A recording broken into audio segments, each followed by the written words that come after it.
সিকিমের সিংতাম রাংপো সড়কে যেখানে 20তম মাইলে এবার বিপত্তি। সিকিমে বড় সড় ধস, বন্ধ রয়েছে যান চলাচল ব্যবস্থা এবং সেই নিয়েই এবার আপনারা দেখতে পাচ্ছেন যে বুলডোজার থেকে শুরু করে সেই রাস্তা আবার সঠিক করার প্রক্রিয়া চলছে, যেখানে জেসিবি পৌঁছেছে এবং সেই যে ধস রয়েছে এবং সেই পাথরগুলি সরানোর প্রচেষ্টা করা হচ্ছে। এই নিয়ে বিস্তারিত জানবো এই মুহূর্তে আমাদের সঙ্গে টেলিফোন লাইনে রয়েছেন আমাদের প্রতিনিধি অংশুমান। এই যে সিকিমে বারংবার ধস নামছে আমরা দেখতে পাচ্ছি, সেই নিয়ে প্রশাসন কি কোনো রকম পরবর্তীতে পদক্ষেপ নেওয়ার সিদ্ধান্ত নিয়েছে? কারণ সাধারণত পর্যটন থেকে শুরু করে সেখানে সাধারণ নাগরিকদের জন্য একটি বিশেষ সমস্যার সম্মুখীন হচ্ছেন তারা বারংবার।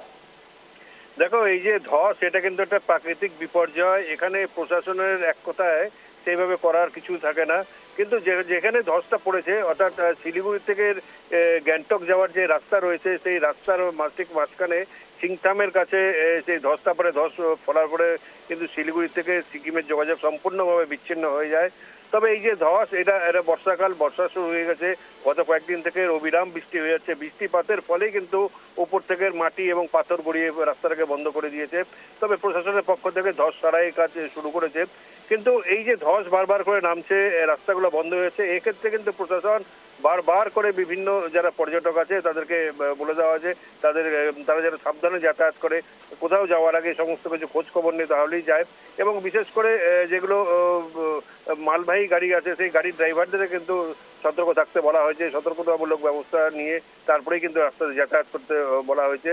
কিন্তু এই যে ধস, এই ধসের যেভাবে পড়ছে, এই বর্ষা সবে শুরুতেই যেভাবে ধস পড়ছে, তাতে আগামী দিনে আরো বৃষ্টি হলে এটা কিন্তু বড় সংশয়ের মধ্যে পড়বে এই শিলিগুড়ি থেকে সিকিমগামী রাস্তাটা।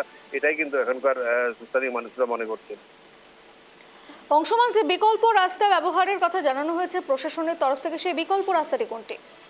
দেখো, বিকল্প রাস্তা বলতে সিংথাম থেকে যেখানে ধস পড়েছে, সিংথাম থেকে আরো দুটো রাস্তা আছে, সেখান থেকে ঘুরে অনেকটাই যেতে হয় এবং সেই রাস্তাটা অনেকটাই সংকীর্ণ।